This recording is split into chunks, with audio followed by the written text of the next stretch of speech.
ងមិនអើយយើងទៅលេងស្រុកថាដល់ពេលខ្ញុំបន្តមិនអើយយើងទៅលេងស្រុកនឹកណាស់ចង់ជួបម៉ែពុកព្រោះខានជួបលោកជាច្រើនខែហើយនឹកណាស់ចង់ជួបម៉ែពុកព្រោះខានជួបលោកជាច្រើនខែហើយឃើញគេជិះទូកផ្លូវទៅផ្ទាំងខ្ញុំមិនគង់គ្នាឡើយឃើញគេជិះទូកផ្លូវទៅផ្ទាំងខ្ញុំមិនគង់គ្នាឡើយទឹកជន់លិចបឹងល្វឹងល្វើយលិចផ្លូវបាត់ហើយក៏តែជីងទូទឹកជន់លិចបឹងល្វឹងល្វើយលិចផ្លូវបាត់ហើយក៏តែជីងទូប្រាក់ខែទៅបើកទិញខោអាវថ្មីទៅជូនម៉ែពុកប្រាក់ខែទៅបើកទិញខោអាវថ្មីទៅជូនម៉ែពុកហើយប្រាក់ដែលសន្សំទុកក៏យកជូនលោកធ្វើបុណ្យទានហើយប្រាក់ដែលសន្សំទុកក៏យកជូនលោកធ្វើបុណ្យទានមិនដែលឃ្លាតគ្នាបើទៅដល់ស្រុកជួបគ្នាមិនខានថាមិនដែលឃ្លាតគ្នាបើទៅដល់ស្រុកជួបគ្នាមិនខាន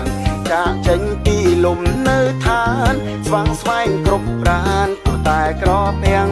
ចាក់ចេញពីលំនៅឋានស្វាងស្វែងគ្រប់ប្រានក៏តែក្រពាំង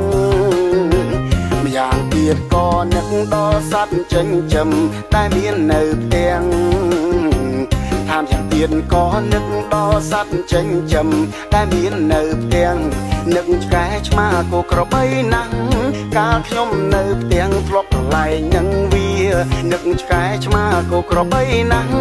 កាលខ្ញុំនៅផ្ទាំងធ្លាប់ប្រឡែងនឹងវាឃើញគេវិចនំប្រហែម្ដាយខ្ញុំក៏វិចដូចគ្នា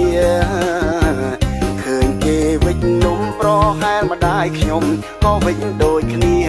ទៅដល់ផ្ទះជួយការងាររូនរាំងមនីជួយស្ងោរនំម៉ែទៅដល់ផ្ទះជួយការងាររូនរាំងមនីជួយស្ងោរនំម៉ែកូនប្រុសកូនស្រីខ្ញុំបានដល់ហើយគួរតែទុំនេកូនប្រុសកូនស្រីខ្ញុំបានដល់ហើយគួរតែទុំនេ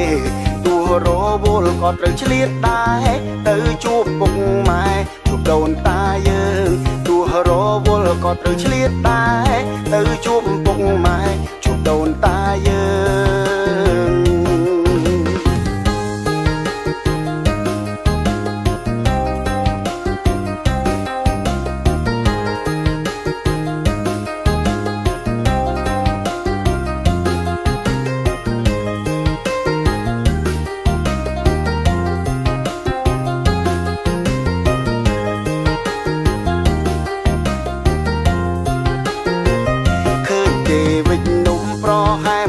ខ្ញុំក៏វិចដូចគ្នា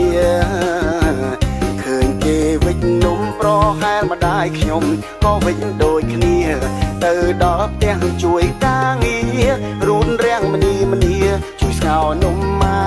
ទៅដល់ផ្ទះជួយការងាររូនរាំងមនីជួយស្ងោរនំម៉ែកូនប្រុសកូនស្រីខ្ញុំបានដល់ហើយគួរតែទុំនេកូនប្រុសកូនស្រីខ្ញុំបានដល់ហើយគួរតែទុំនេទោះរវល់ក៏ត្រូវឆ្លៀតដែរទៅជួបពុកម៉ែជួបដូនតាយើងទោះរវល់ក៏ត្រូវឆ្លៀតដែរទៅជួបពុកម៉ែជួបដូនតាយើង